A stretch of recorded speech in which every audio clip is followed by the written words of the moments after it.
విశాఖలో మోదీ ప్రకటన చేయాలి. సిఐటియు విశాఖ స్టీల్ ప్లాంట్ ప్రైవేటీకరణ నిర్ణయాన్ని ఉపసంహరించుకుంటున్నట్లుగా ప్రధాని మోదీ విశాఖలో ప్రకటన చేయాలని రాష్ట్ర సిఐటియు ప్రధాన కార్యదర్శి సిహెచ్ నరసింహరావు డిమాండ్ చేశారు. ఆదివారం ప్రజా సంఘాలు, కార్మిక సంఘాలు కొత్త గాజువాక నుంచి పాత గాజువాక జంక్షన్ వరకు పాదయాత్ర నిర్వహించారు. అనంతరం నిర్వహించిన బహిరంగ సభలో మాట్లాడుతూ దేశాన్ని కబలిస్తున్న కార్పొరేట్ శక్తులకు వ్యతిరేకంగా పోరాటం చేయాలన్నారు. ఈరోజు కేంద్ర ప్రభుత్వం అనుసరిస్తున్న పారిశ్రామిక విధానంలో భాగంగా 4 లేబర్ కోడ్లు తీసుకొచ్చి కర్మాగారాన్ని, కార్మికులను చంపేసి మొత్తం ప్రభుత్వ రంగాన్ని ఆదానీలకు, అంబానీలకు అప్పచెప్పాలనుకుంటాం. దానికి వ్యతిరేకంగా ప్రదర్శన జరుగుతూ ఉంది. అలాగే వ్యవసాయం మొత్తాన్ని కార్పొరేటీకరణ చేసి రైతులకి కనీసంగా గిట్టుబాటు ధర లేకుండా, వాళ్ళకి ఎరువులు కూడా సరఫరా చేయకుండా వాళ్ళని ఇబ్బంది పెడతా ఉంది. 47 కార్మిక చట్టాల స్థానంలో 4 లేబర్ కోడ్లు తీసుకొచ్చి కార్మికులకి హక్కులు లేకుండా చేస్తూ ఉంది. విశాఖపట్నం స్టీల్ ప్లాంట్ 3 లక్షల కోట్ల ఆస్తిని ఆదానికి, అంబానికి అప్పచెప్పడం కోసం మేము పోరాడుతూ ఉన్నాం 4 సంవత్సరాల నుంచి. దాన్ని ప్రైవేటీకరణ ఆపి రేపు మోడీ గారు విశాఖపట్నం సభలో దీన్ని ప్రైవేటీకరణ నిలుపుదల చేస్తూ జైల్లో విలీనం చేస్తామని ప్రకటించాలని చెప్పి కోరుతూ మహాప్రదర్శన జరిగింది. ఈ మహాప్రదర్శన నుంచి కార్మికుల జోలికి, కర్షకుల జోలికి, వ్యవసాయ కార్మికుల జోలికి వస్తే మీ ప్రభుత్వాలు కాలకర్మలు కలిసిపోతారు హెచ్చరిక చేస్తూ ఈ సభ నిర్వహిస్తా ఉన్నాం. 29వ తేదీన ప్రధానమంత్రి నరేంద్ర మోడీ గారు విశాఖ వస్తున్న సందర్భంగా కార్మికుల్లోని, ప్రజల్లోని చైతన్యం తీసుకొచ్చి తద్వారా ఆయన చేత ఒక ప్రకటన చేయించాలనే ఉద్దేశంతో నేను విశాఖ నగరంలో అన్ని రాజకీయ పార్టీలతో రౌండ్ టేబుల్ సమావేశం ఈరోజు సందర్భంలో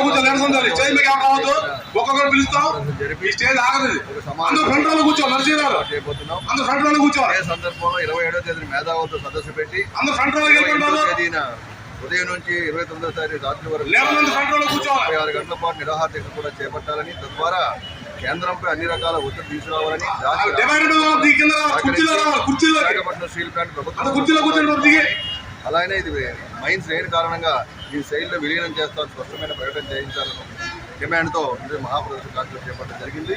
ఇదే కాకుండా ఇక్కడ చాలామంది నిర్వాసితులందరూ కూడా తమ ఇల్లు, భూములు త్యాగం చేసి ఇంకా ఉద్యోగాల కోసం అభివృద్ధి చేస్తున్న సమయంలో ప్రైవేటీకరణ నిర్ణయం సరైనది కాదు. ఎందరో ప్రాణత్యాగాలు, ఎందరో ఈ యొక్క కర్మాగార ప్రగతి కోసం బలిదానాలు చేశారు, చనిపోయినారు. ఇటువంటి పట్టించుకోకుండా ఈ కంపెనీ ద్వారా మీకు 50,000 పనులు మీరు పెట్టుబడులు పెట్టి కేవలం 5,000 రూపాయలు మాత్రమే. మరి ఇటువంటి సందర్భంలో అనేకమైన కార్పొరేట్ కంపెనీలు కానివ్వండి, అనేకమైన కార్పొరేట్ సెక్టర్కి మీరు రుణమాఫీలు చేసి వారందరూ కూడా మరి రెడ్ కార్పెట్ పరిచి వారందరినీ ఎంకరేజ్ చేస్తున్నప్పుడు ప్రభుత్వ రంగ సంస్థ అయినటువంటిది జాతి సూత్రం కాపాడకుండా ఇష్టానుసారి ఎవరికి అమ్మేస్తూ ఉంటే చూస్తూ ఊరుకోమని చెప్పడానికి ఇటువంటి కార్యక్రమం ఏర్పట్టించాం. దీని మీద అందువల్ల స్పష్టమైన ప్రకటన చేసి మరి విశాఖ నుంచి వెళ్ళాలని, ఖచ్చితంగా కేంద్ర ప్రభుత్వం బాధ్యత వహించాలి. కార్మికులు కానీ, అధికారులు కానీ కావాల్సిన జీతాలు కూడా కోల్పోతున్నారు. ప్రొడక్షన్ ఈ మధ్యకాలంలో ఉత్పత్తి పెంచినా సరే మేనేజ్మెంట్ రకరకాల నిరంకుశ విధానాలు ప్రవేశపెట్టి మొత్తం కార్మిక వర్గాన్ని నిర్వీర్యం చేయాలని చెప్పే దుర్బుద్ధితో ముందుకు సాగుతున్న తరుణంలో కార్మికులందరూ మరి కన్నులు తొక్కి ఈ పెద్ద ఎత్తున పాల్గొన్నందుకు ధన్యవాదాలు తెలియజేస్తూ, ప్రధానమంత్రి గారు నిజంగా తెలుగు ప్రజల పట్ల మమకారం ఉన్నా, తెలుగు ప్రజల పట్ల ఏమాత్రం అభిమానం ఉన్నా వెంటనే ఆయన ఏదైతే గతం నిర్ణయం తీసుకున్నారో ఆ నిర్ణయాన్ని ఉపసంహరించుకొని విశాఖపట్నం స్టీల్ ప్లాంట్ ప్రభుత్వం కొనసాగించి కంపెనీ మైన్స్ ఇస్తాం, లేదనుకుంటే శైలిలో విలీనం చేస్తామని ప్రకటన చేయాలని డిమాండ్ చేస్తారు. మహారాష్ట్ర అసెంబ్లీ ఎన్నికల్లో బీజేపీ కూటమి విజయం సాధించడంతో ఆ పార్టీ శ్రేణులు గాజువాకలోని కార్యాలయంలో శనివారం సంబరాలు జరుపుకున్నారు. పార్టీ నియోజకవర్గ convener Karnamreddy Narasimharao cake cut చేసి నాయకులు, కార్యకర్తలకు పంచిపెట్టారు. ఈ సందర్భంగా ఆయన మాట్లాడుతూ బీజేపీపై ప్రజలకు విశ్వాసం ఉందని, ప్రజా సంక్షేమమే తమ పార్టీ లక్ష్యమన్నారు. ఈ కార్యక్రమంలో నాయకులు దీనంకొండ కృష్ణంరాజు, సోంబాబు, బాటా శ్రీను, పాయడరాజు, నాగేశ్వరరావు, రోహిణి, సత్యారావు, అప్పారావు తదితరులు పాల్గొన్నారు. నమస్కారం అండి. మహారాష్ట్రలో భారతీయ జనతా పార్టీ కూటమి విజయదుందుబి మోగించింది. ఇప్పటికే వస్తున్న రిజల్ట్స్ ప్రకారంగా 237 సీట్లు విజయం సాధించే దిశగా ముందుకు దూసుకుపోతుంది. ఈ సందర్భంగా మహారాష్ట్ర ప్రజలందరికీ, ఓటర్ మహాశయులందరికీ ప్రత్యేకమైన ధన్యవాదాలు తెలియజేస్తున్నాం. ఎందుకంటే దేశ ప్రధానమంత్రి శ్రీ నరేంద్ర మోదీ గారు ఎన్డీఏ కూటమి కేంద్రంలో అధికారంలో ఉంది. అదేవిధంగా మహారాష్ట్రలో కూడా గతంలో బీజేపీ కూటమి అధికారంలో ఉంది. డబుల్ ఇంజిన్ పరిపాలన ద్వారా సుపరిపాలన ప్రజలంతా చూశారు, మళ్ళీ ఒకసారి ఆశీర్వదించారు. మన ఆంధ్రప్రదేశ్ రాష్ట్రంలో ఏ విధంగా అయితే అత్యధిక సీట్లు 164 సీట్లు ఇచ్చి బంపర్ మెజార్టీతో గెలిపించారో, అదేవిధంగా మహారాష్ట్ర ప్రజలు కూడా 237 సీట్లు గెలిపించి మన ఎన్డీఏ కూటమికి, ప్రధానమంత్రి శ్రీ నరేంద్ర మోదీ గారి సుపరిపాలనకు మద్దతు తెలియజేసినందుకు వారందరికీ ధన్యవాదాలు తెలియజేస్తూ, ఈరోజు మా పార్టీ పెద్దల పిలుపు మేరకు గాజువాక అసెంబ్లీ నియోజకవర్గం పార్టీ కార్యాలయంలో ఈ యొక్క విజయోత్సవ సభ ఏర్పాటు చేసుకొని సంబరాలు, కేక్ కోసి మిఠాయిలు తినిపించి సంబరాలు చేసుకోవడం జరిగింది. రాబోయే రోజుల్లో తెలంగాణలో, అదేవిధంగా మన కర్ణాటకలో కూడా ఖచ్చితంగా భారతీయ జనతా పార్టీ అధికారంలోకి వస్తుంది. అటు తమిళనాడు కూడా, ఉత్తరాంధ్రలో ముఖ్యంగా గత ఎన్నికల్లో బీజేపీకి పట్టం కట్టారు. మనకి నార్త్ లో శ్రీ విష్ణుకుమార్ రాజు గారిని, అలాగే ఎన్ఈఆర్ గారిని కూడా గెలిపించారు. ఆంధ్రప్రదేశ్ రాష్ట్రంలో భారతీయ జనతా పార్టీ తరపు నుంచి మా బీజేపీ నాయకులతో పాటు గౌరవ జనసేన అధ్యక్షులు డిప్యూటీ సీఎం గారు శ్రీ పవన్ కళ్యాణ్ గారు కూడా మహారాష్ట్ర ఎన్నికల్లో ప్రచారం చేసి ఈ యొక్క విజయంలో పాల్పంచుకున్నందుకు ప్రత్యేకమైన ధన్యవాదాలు. ఇంత ఘన విజయం వచ్చిందంటే దానికి కారణం మన డిప్యూటీ సీఎం శ్రీ పవన్ కళ్యాణ్ గారి కీలక పాత్ర ఉందని మేమంతా పూర్తిగా నమ్ముతూ ఆయనకి ప్రత్యేకమైన ధన్యవాదాలు తెలియజేసుకుంటున్నాం. ఈ యొక్క విజయోత్సవ సభలో గాజువాక సీనియర్ నాయకులు, కార్యకర్తలు అందరూ పాల్గొన్నారు. వారందరికీ పేరు పేరున ధన్యవాదాలు తెలియజేస్తాం. ఈరోజు మహారాష్ట్రలో సాధించిన ఘన విజయానికి భారతీయ జనతా పార్టీ ఆధ్వర్యంలో ఈరోజు విజయోత్సవ సభ ఏర్పాటు చేసుకోవడం జరుగుతుంది. ఈ యొక్క కార్యక్రమంలో ముఖ్య అతిథిగా కన్నమరెడ్డి నరసింహారావు ఆధ్వర్యంలో ఈ యొక్క కార్యక్రమం జరుగుతుంది.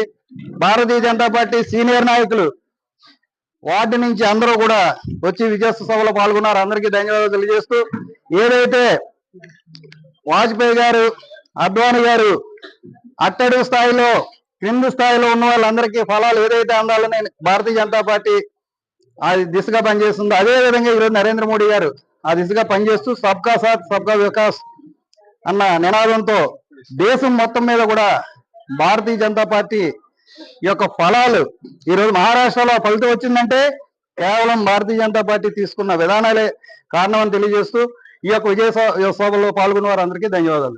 చేసుకుని అనేక వందలాది ఎకరాలను భూ కబ్జా పేరుతో భూ కబ్జా చేసినటువంటి విషయాన్ని ఈ సందర్భంగా నేను గుర్తు చేస్తా ఉన్నా.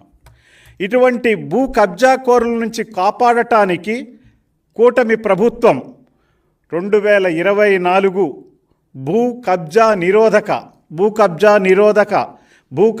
భూ దురాక్రమణ నిరోధక బిల్లును తీసుకురావటం చాలా సంతోషదాయకం.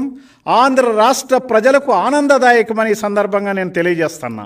ఎందుకంటే మీకు తెలుసు, గతంలో ఉన్నటువంటి జగన్మోహన్ రెడ్డి ప్రభుత్వం 5 సంవత్సరాల్లో చట్టం అమలులో లేకపోవటం వల్ల తీసుకున్నటువంటి అనేక చర్యలతోటి మరి రాజకీయ నాయకులు, వైఎస్ఆర్ పార్టీ నాయకులు, మంత్రులు, ఎమ్మెల్యేలు ఒకరనేమిటి అందరూ కూడా పూర్తి స్థాయిలో కింద నుంచి ముఖ్యమంత్రి వరకు కూడా జగన్మోహన్ రెడ్డి హయాంలో పూర్తిగా ప్రజల భూములను భూ కబ్జా ద్వారా వాళ్ళు రాత్రి రికార్డులు మార్చి రిజిస్ట్రేషన్ చేసుకోవటాన్ని మనం తీవ్రంగా ఖండిస్తున్నాం. దాన్ని కంట్రోల్ చేయడానికి ఈ రోజున తీసుకునేటటువంటి భూ కబ్జా నిరోధక బిల్లు ఏదైతే ఉందో, భూ దురాక్రమణ నిరోధక బిల్లుని ఆంధ్ర రాష్ట్ర ప్రజలందరూ స్వాగతించి దీని మీద రాబోయేటటువంటి రోజుల్లో తీసుకునేటటువంటి అన్ని చర్యలు కూడా చాలా ఇబ్బందికరంగా ఉంటాయి. ఈ భూ కబ్జాకి పాల్పడిన వాళ్ళు ఎవరైనా ఉంటే వాళ్ళు భూ కబ్జాకు పాల్పడిన విషయాన్ని వాళ్ళు తెలుసుకుని వాళ్ళు వెంటనే సరెండర్ అయ్యారా, సరెండర్ కాకపోయినట్లయితే వారి మీద తగిన చర్యలు తీసుకోవటం జరుగుతుంది. అంతేకాకుండా రెవెన్యూ శాఖలో కొందరు అధికారులు మాజీ సైనికులు, స్వాతంత్ర సమరయోధులకు మరి ప్రభుత్వం ఈ కంపెనీలకు ఇచ్చినటువంటి భూములని, రికార్డులను తారుమారు చేయటం ఎంత కరెక్టు? మరి దీనికి ముఖ్యంగా నాడు గతంలో వోక్స్ వ్యాగన్ ఊసెత్తితే ప్రపంచానికి గుర్తొచ్చేది ఆధునాతన పరిజ్ఞానంతో వచ్చిన కొత్త కారు. కానీ అక్కడ మనకు కనిపించేది బొత్స యొక్క రాజకీయ కుళ్ళు చరిత్ర, 11 కోట్ల భూ కుంభకోణం. ఇదేనా 11 కోట్ల? ఆనాడు 11 కోట్ల భూ కుంభకోణం, ఈనాడు 11 మంది ఎమ్మెల్యేల సహవాసం. ఇది చాలా అదో రకమైనటువంటి అవినాభావ సంబంధం కలిగినట్టు ఉన్నటువంటి విషయాన్ని ఆనాటి 11 కోట్ల భూ కుంభకోణం, ఈనాడు 11 మంది ఎమ్మెల్యేలు ఆ భూ కుంభకోణంలో భాగస్వాములు. ఇటువంటి దుశ్చర్య ఈ రోజున ఈ రకంగా కనపడతా ఉందంటే మనం ఏం చెయ్యాలి? ఉత్తరాంధ్ర తీసుకున్నట్లయితే 3 జిల్లాల్లో 2000 ఎకరాలకు పైగా బొత్స కుటుంబం 2000 ఎకరాలకు పైగా బొత్స కుటుంబం ఆధీనంలోకి వచ్చాయి. ఈ రకంగా ఎక్కడ చూసినా గుడ్ మార్నింగ్ అంటూ సత్యసాయి జిల్లాలో ధర్మవరం ఎమ్మెల్యే కేతిరెడ్డి వెంకట్రామరెడ్డికి అతనిదొక పిచ్చి. జనాల దగ్గరకు వచ్చి జనాలకు అన్నీ మంచి చేస్తున్నట్టు టీవీల్లో, సోషల్ మీడియాలో ప్రగల్భాలు పలుకుతూ, అదిరిస్తూ, బెదిరిస్తూ, భూ కబ్జాలు, చెరువుల కబ్జాలు, రకరకాలుగా మరి ఆ యొక్క కేతిరెడ్డి వెంకట్రామరెడ్డి ధర్మవరం ఎమ్మెల్యే తీసుకున్నటువంటి చర్యలు చూసినట్లయితే భూ కబ్జాలు అగ్రభాగాన్ని నిలబడ్డాడు కేతిరెడ్డి వెంకట్రామరెడ్డి. ఇటువంటి వాళ్ళందరినీ ఇది ప్రభుత్వ రంగ సంస్థగా కొనసాగించాలి లేదా సెయిల్లో విలీనం చేయాలి అనేటువంటి ఒక నినాదాన్ని వారు తీసుకొని వారు ప్రకటించాలి ప్రభుత్వం తరపున అనేటువంటిది ఉద్దేశంతో దానికి ఒక కార్యాచరణ రూపొందించి 28 నుంచి 29వ తారీఖు వరకు అంటే 36 గంటల పాటు నిరాహార దీక్ష చేయాలని చెప్పి కూడా పోరాట కమిటీ నిర్ణయం తీసుకోవడం, రేపు ఉదయం 24వ తారీఖు రేపు ఉదయం 9 గంటలకి గాజువాకలో కూడా ఒక పెద్ద ఎత్తున ర్యాలీని కూడా నిర్వహించాలని చెప్పి పోరాట కమిటీ నిర్ణయం తీసుకొని ప్రకటించడం జరిగింది. వచ్చినటువంటి రాజకీయ పార్టీలు కానీ లేదా అందరం కూడా దానికి సంబంధించి పూర్తి స్థాయి, ముఖ్యంగా వైఎస్ఆర్ కాంగ్రెస్ పార్టీ పూర్తి స్థాయి మద్దతుని పోరాట కమిటీకి అందిస్తూ ప్రైవేటీకరణకు వ్యతిరేకంగా పూర్తిగా వారు చేసేటువంటి పోరాటంలో అండగా నిలబడతాం అనేటువంటి విషయాన్ని కూడా వారికి చెప్పడం జరిగింది.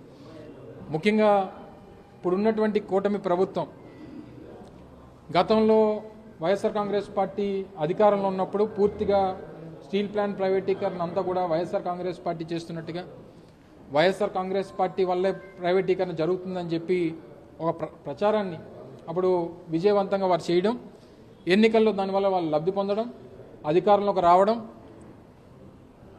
ఈరోజు ఉన్నటువంటి పరిస్థితుల్లో కూటమి ప్రభుత్వం రాష్ట్రంలో కానీ కేంద్రంలో కానీ, రాష్ట్రంలో ఇచ్చినటువంటి సీట్లు కానీ లేదా కేంద్రంలో ప్రభుత్వం నడవడానికి కావాల్సినటువంటి సపోర్ట్ కానీ తెలుగుదేశం పార్టీ ఇస్తున్నటువంటి క్రమంలో ఈరోజు కేంద్రంలో ప్రభుత్వం నడుస్తూ ఉంది. మేము కోరింది ఒకటే, నేను పార్టీ తరఫున గ్రౌండ్ టేబుల్ సమావేశంలో కోరింది, కేంద్రంలో తెలుగుదేశం పార్టీ జనసేన ఇస్తున్నటువంటి మద్దతుని ఉపసంహరించుకుంటే తప్ప, లేదా ఉపసంహరించుకుంటాం అనేటువంటి ఒక మాట కేంద్ర ప్రభుత్వానికి హెచ్చరిస్తే తప్ప వాళ్ళు దిగిరారు, ఈ నిర్ణయాన్ని వెనక్కి తీసుకోరు అనేటువంటి విషయాన్ని నేను చెప్పడం జరిగింది. దానికి ఎందుకంటే ఇది రాజీనామాలు చేసో ఎమ్మెల్యేలను ఎంపీలను ఇప్పుడు రాజీనామా చేసి మీరు రాజీనామా చేస్తే తప్ప ఇది ఆగదు అనేటువంటి మాట, ఆ రాజీనామా చేయడం వల్ల కూడా ఉపయోగం లేదు. ఎందుకంటే గతంలో ఉన్నటువంటి కేంద్ర ప్రభుత్వం కానీ ఇప్పుడున్నటువంటి ప్రభుత్వం ఈరోజు ఈ రాష్ట్రంలో ఉన్నటువంటి రాజకీయ పార్టీల వల్ల వాళ్ళ బలం వల్ల ఈరోజు కేంద్రంలో ప్రభుత్వాన్ని నడుపుతూ ఉన్నారు. వాళ్ళు విత్డ్రా చేసుకుంటే ప్రభుత్వం కూలిపోయేటువంటి పరిస్థితి ఉంటుంది.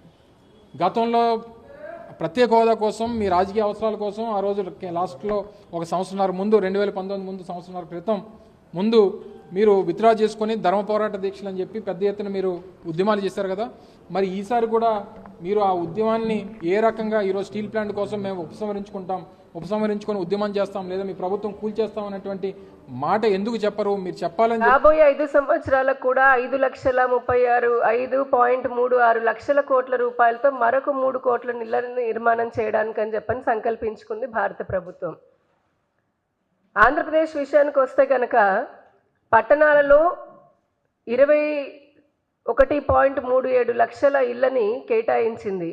అలాగే గ్రామాల్లో 2.3 లక్షల ఇళ్ళని కేటాయించి దానికోసమని 32,000 కోట్ల రూపాయలని కేటాయించింది. ఇప్పటివరకు పూర్తయిన దాంట్లో 23,800 కోట్లని విడుదల కూడా చేసింది. కానీ గడిచిన 5 సంవత్సరాల్లో మన దురదృష్టం ఏంటంటే అవినీతికి కేర్ ఆఫ్ అడ్రస్, నియంతృత్వ పాలనకి కేర్ ఆఫ్ అడ్రస్, ఫ్యాక్షనిజానికి కేర్ ఆఫ్ అడ్రస్, ప్రశ్నిస్తే కేసులు పెట్టి నిర్బంధ పాలన చేసినటువంటి జగన్మోహన్ రెడ్డి గారి పాలనలో పేదలకి మధ్యతరగతి ప్రజల కోసమని చెప్పని ఇల్లు కట్టుకొని వారు ఉండడం కోసమని ఇచ్చినటువంటి నిధులను కూడా దాంట్లో కూడా అవినీతి చేసి వేలాది మంది నిజంగా మహిళల యొక్క శాపనార్థాలను ఎదుర్కొన్నారు. వారు మనం ఎలక్షన్స్కి ముందు చూసాం, ఎక్కడ పోయినా కూడా ఏ మహిళను కదిలిచ్చినా ఇదే. కేంద్రం ఏమో ఇల్లు కట్టుకోవడానికి నరేగా నిధులు కలిపి 1,80,000 రూపాయలని ఇవ్వడమే కాకుండా 20 సంవత్సరాలు బ్యాంకు రుణం 6.5% వడ్డీతోటి బ్యాంకు రుణాన్ని సదుపాయాన్ని కూడా కల్పించింది. ఒక 2.67 లక్షలు తీసుకోవచ్చు వారు. అంతగా సహకారం మేము అందిస్తుంటే పబ్లిసిటీ పిచ్చి పీక్స్లో ఉన్నటువంటి జగన్మోహన్ రెడ్డి గారు మనం చూసాం. ఆయన ఆఖరికి అంగన్వాడీలో ప్రభుత్వం ఇచ్చేటటువంటి గుడ్డు అలాగే పాల ప్యాకెట్ పైన కూడా స్టిక్కర్ వేసుకునేటటువంటి వ్యక్తి. అంత పబ్లిసిటీ పిచ్చి ఉంది. చూసాం భూములు ఎవరైతే భూ హక్కుదారులు ఉంటారో వారి సొంత పట్టా భూముల పైన కూడా ఆయన ఏదో రాజముద్రలాగా ఆయన బొమ్మ వేసుకున్నటువంటి వ్యక్తి.